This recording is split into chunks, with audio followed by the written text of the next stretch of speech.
Assalamualaikum warahmatullahi wabarakatuh. Saya Foky Fuad, dosen program studi ilmu hukum Universitas Al-Azhar Indonesia. Pada hari ini saya akan membahas topik-topik yang berkaitan dengan filsafat hukum. Apa sih filsafat hukum itu? Yuk, kita duduk santai, pasang earphone kalian dan kita saksikan video berikut ini.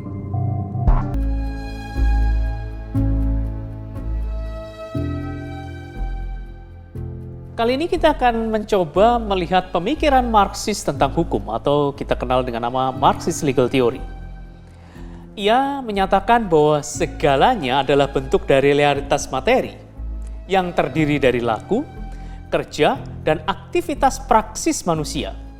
Subjek manusialah yang menentukan isi dunia, bahwa realita ditentukan oleh adanya intervensi perilaku manusia.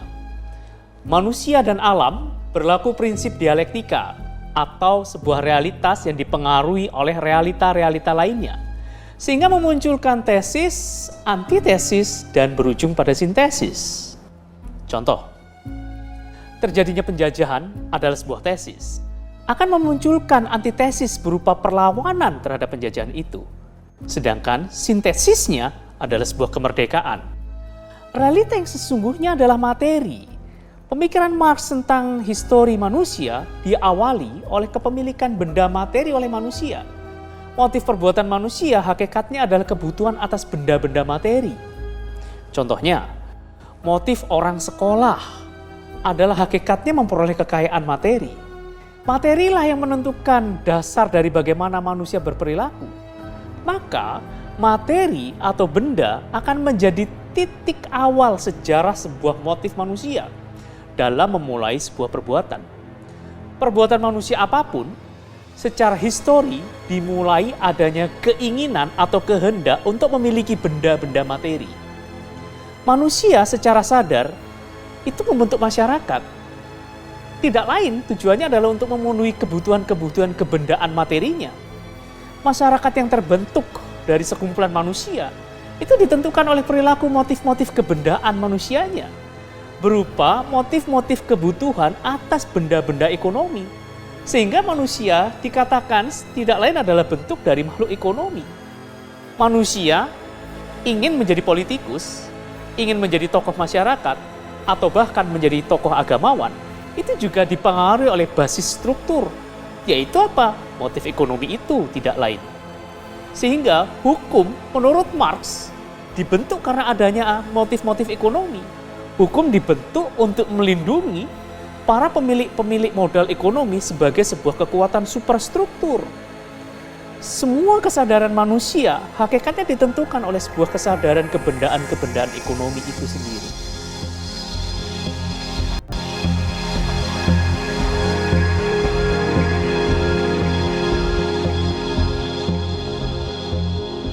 Marx melihat bahwa negara, termasuk di dalamnya hukum, ataupun agama, bahkan ilmu pengetahuan sekalipun, merupakan cipta manusia yang berada dalam bangunan-bangunan superstruktur atau bangunan atas. Sedangkan ekonomi adalah kebutuhan mendasar atau dikenal dengan basic structure, atau bangunan-bangunan yang ada di bawah. Ekonomi itu menjadi alat pencapaian tujuan-tujuan masyarakat bawah untuk mencapai sebuah kesejahteraan. Tapi menarik bahwasanya bangunan atas acap kali menekan bangunan-bangunan bawah.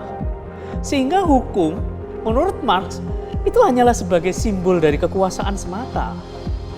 Contohnya begini, misalnya kita lihat undang-undang penanaman modal sebagai kehendak para pemilik modal. Hal ini acap kali mengabaikan hak-hak masyarakat secara luas. Negara beserta semua norma-norma hukum terkadang diciptakan oleh para pemilik modal itu untuk menekan masyarakat kecil.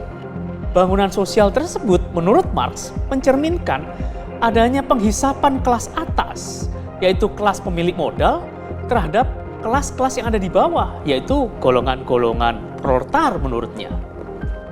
Untuk itu, menurut Marx, diperlukan sebuah revolusi politik dan revolusi sosial untuk menghancurkan tatanan-tatanan masyarakat kelas tersebut. Masyarakat perlu membentuk tatanan tanpa kelas, menurutnya. Maka, sisa kehidupan supra itu perlu dihilangkan dengan cara menciptakan sebuah konsep diktator proletariat. Negara dan hukum menurutnya itu hanyalah bagian dari kepemilikan para pemilik modal, dan itu harus dihapuskan. Agar apa? Tercipta sebuah kebahagiaan bersama.